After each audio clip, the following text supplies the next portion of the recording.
Maligayang pagbabalik po mga kaibigan, kamusta po kayo? Sana po nasa maayos tayong nakalagayan. Latest weather update po tayo ngayong hapon po, magagabi ng March 7, 2024. Pero bago po tayo magpatuloy, pa-like and share naman po bilang suporta sa ating weather update. Well mga kaibigan, hypnosis po natin galing sa Pag-asa. Meron pa rin po tayong binabantayan na easterlies po mga kaibigan na nakakaapekto po sa ilang bahagi po ng extreme northern Luzon, at easterlies naman po or etong mainit na hangin galing sa Pasipiko ang nakakaapekto sa ilang bahagi po ng ating bansa. So narito na po ang forecast weather condition natin. Makinig po kayo at pakinggan natin yung mga area na posible po nga tamaan ng easterlies at ito pong hanging amihan. Sa area po ng Batanes at Babuyan Island mga kaibigan, maulap na panahon po ngayong hapon ang mararanasan, posible ding hanggang bukas yan mga kaibigan. So i-monitor po nating mabuti. Posible magkaroon din ng mga isolated light rains to heavy rainfall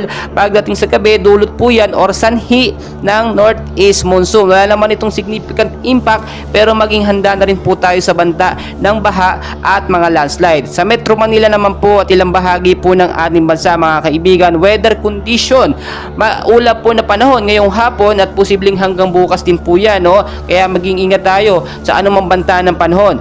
Meron din po tayong binabantay ng mga isolated rain showers or thunderstorm pagdating sa gabi, dulot po yan or sanhi din itong easterlies o yung mainit na hangin galing sa Pasipiko. Kasama na po dyan ang mga localized thunderstorm na nakakaapekto sa ilang bahagi po ng ating bansa. Mga kaibigan, wala pa namang bagyo as of now ang binabantayan ng Pag-asa sa loob ng Philippine Area of Responsibility. Pero sa labas ng PAR, may mga cloud cluster or kumpol ng kaulapan na patuloy pong minomonitor ng Pag-asa. Kung sakali pong magkaroon ito ng movement or maging LPA or isang bagyo, tatawagin po itong bagyong Aghon sa Pilipinas. Well mga kaibigan, tulad ng aking sinasabi, always know the weather before you go.